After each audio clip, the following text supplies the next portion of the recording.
I'm just looking at the latest polls here on voting, and it is absolutely insane. It is insane. Let's see. Nearly 6 in 10 Americans, 59%, disagree with President Trump that Republicans should take over the voting in 15 states in order to nationalize the 2026 midterm elections. 19% say they would favor the idea.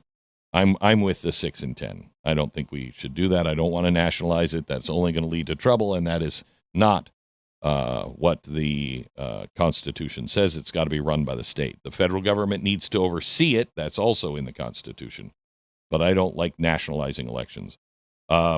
Asked who is more likely to rig November's midterm elections. How do you think that goes? 44% say the Republicans.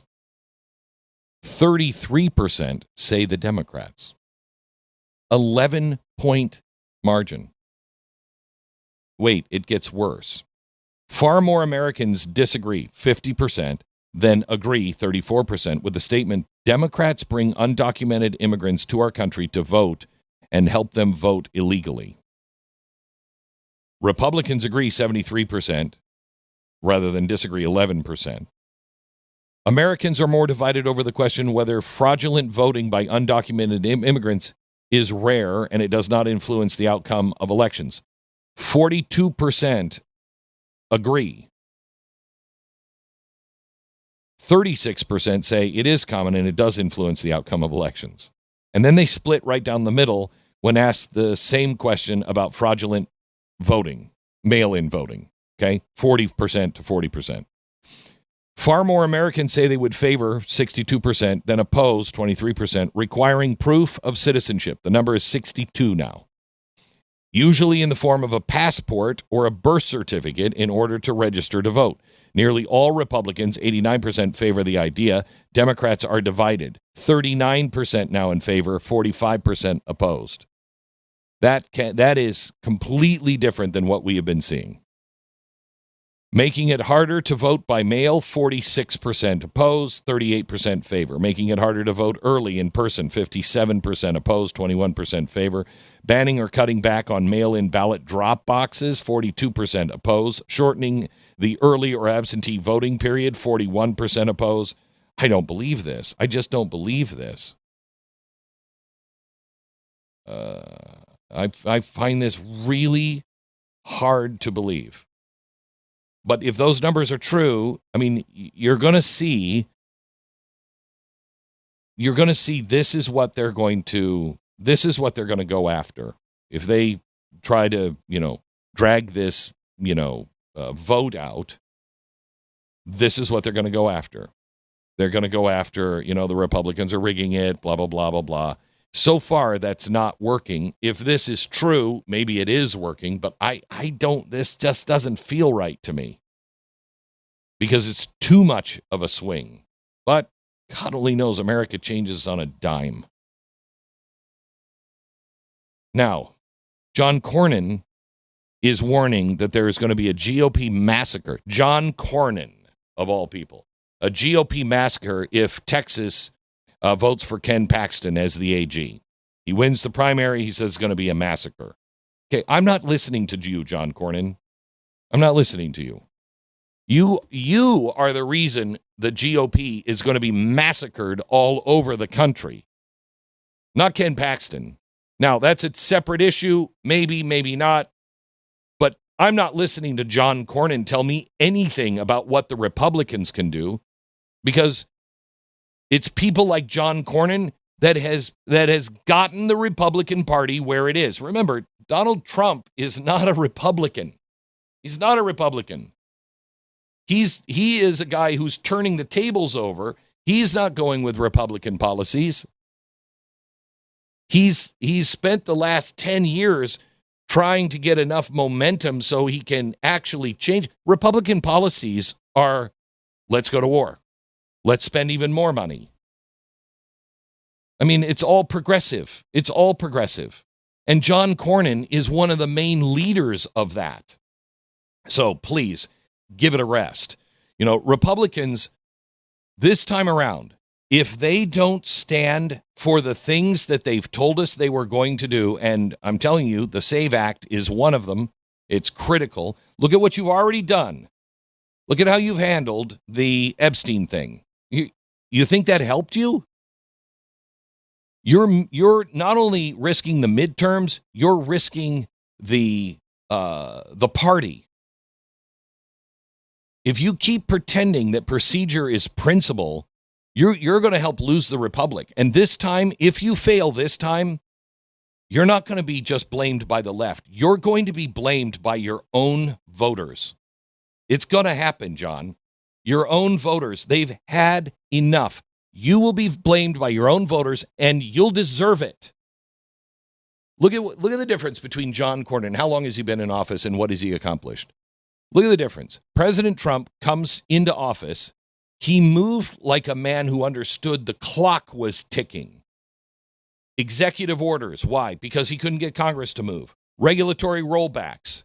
He moved faster than any other president in U.S. history. He has a clear vision. He is literally reshaping the entire world, trying to get rid of the people who are trying to force the U.S. taxpayer and citizen to live under their unelected officials and rules. He's changing all that. He's done all the heavy lifting. He's taken all of the arrows. He's forced the fight. And what is it, John Cornyn, you and the Republicans have done? You passed one big, beautiful bill that he practically had to jam down your throats. And you want to run on that? That's not leadership. That's hiding behind a man doing your job for you. So let me talk about the excuse of the hour. If I read one more time from a conservative, you can't touch the filibuster. Demanding a talking filibuster is dangerous. You're changing the rules. I'm going to lose my mind. Do you ever read? Do you even know what history is? Enforcing a talking filibuster does not eliminate the filibuster. It actually restores the filibuster. The modern filibuster is the silent one. It's a 20th century convenience. Cloture, a word nobody knows about, that was added in 1917. Gee, who was the president in 1917? Cloture gives you the 60-vote threshold, and they weaponized it in the late 20th century. What we have now is not tradition, it's drift. And that ball was starting to drift. From whom? Woodrow Wilson. From 1806 forward, if you wanted to block a bill, you had to stand up on your feet and you talked. You held the floor. You sweated. You read from cookbooks if you had to. You physically sustained opposition. That's not nuking the filibuster. That's requiring it. That's requiring courage. It's requiring that the Democratic, or whoever uses it, the senators who literally can barely stand, have to stand. You can't sit while delivering a filibuster. How many of the 90-year-olds can stand that long? And here's the real problem with the Republicans, and I'm going to say it. The reason why the Republicans are trying not to do it is because it's going to require them to show up in the middle of the night. It's going to require them to do hard things. And they don't want to do that. They just want to go home.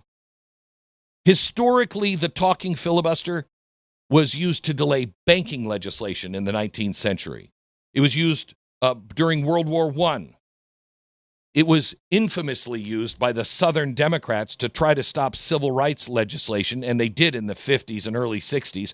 Strom Thurmond had his 24-hour speech against the Civil Rights Act in 1957. Notice something? Notice anything? They're all standing. When somebody believed that something mattered, whether they were right or wrong, they had to stand there and they had to pay the price. Today, a senator just sends a little email to leadership. I object. And then suddenly it's 60 votes to get this thing on the floor to vote. That's not constitutional reverence. That's laziness. The Save America Act has passed the House multiple times. It's overwhelmingly popular with the U.S. population. Voter ID polls through the roof, including among Democrats. And yet the Senate Republicans whisper, yeah, but we don't have 60. You don't need 60. Make them stand up and talk. Make them hold the floor. Make them defend opposing voter ID in front of the American people for days, weeks, months. I don't care how long it takes. That's not destroying Senate norms. Republicans, conservatives, pundits, you're not this stupid, are you? This is not destroying the filibuster. If they wanted to destroy the filibuster, I'd be with you. But I did my homework because I thought originally, wait a minute, we're changing the filibuster. I don't want to change this filibuster. I want the filibuster to go back the way it was with, Jimmy Stewart and Mr. Smith goes to Washington. That's what this is. That's what this is. And either you don't understand Senate history, which is unacceptable, or you do understand it and you're choosing comfort over confrontation.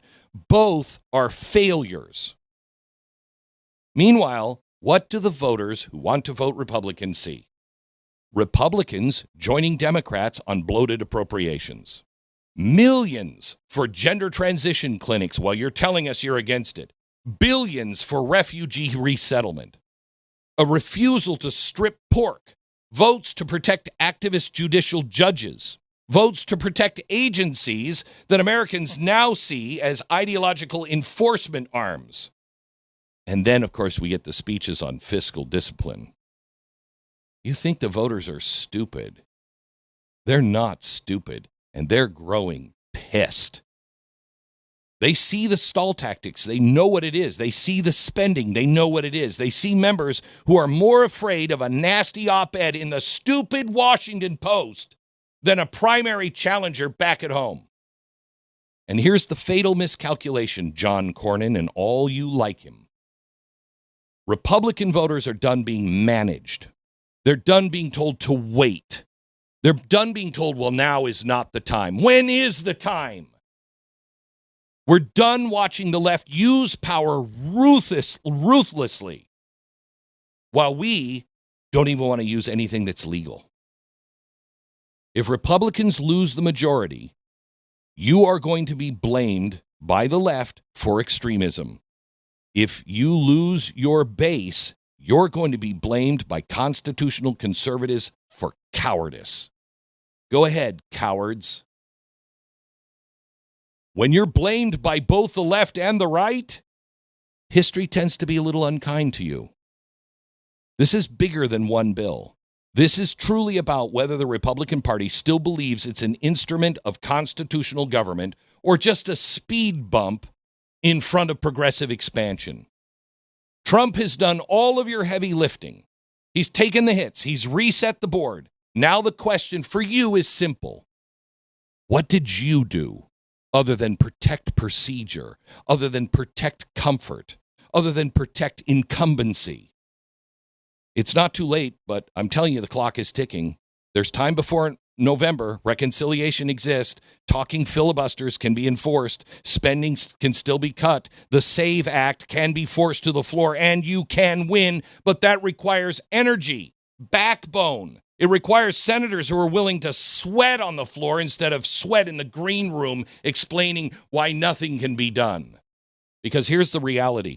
If you, as a Republican, if you keep running out the clock, you're not going to just lose the chamber. You're going to lose your primaries. You're going to fracture your party. And in the vacuum created by inaction, something far worse always grows. History teaches us when institutions refuse to act while the public loses faith, republics don't stabilize, they destabilize. And this time, if it collapses, nobody's going to believe it was an accident. They will say to you, you had the House, you had the Senate, you had the presidency, you had the mandate, and you chose alibis over action. Finish the damn job, or I warn you, history will finish it for you. Thank you for thinking for yourself and being part of a movement, because that's really what all of this is. If you want the full story, you want to go deeper, go to blazetv.com/Glenn. Go there right now, sign up, no interruptions. Just the truth, uncensored and unfiltered. Don't just watch, take a stand. And I'll see you over there in a minute.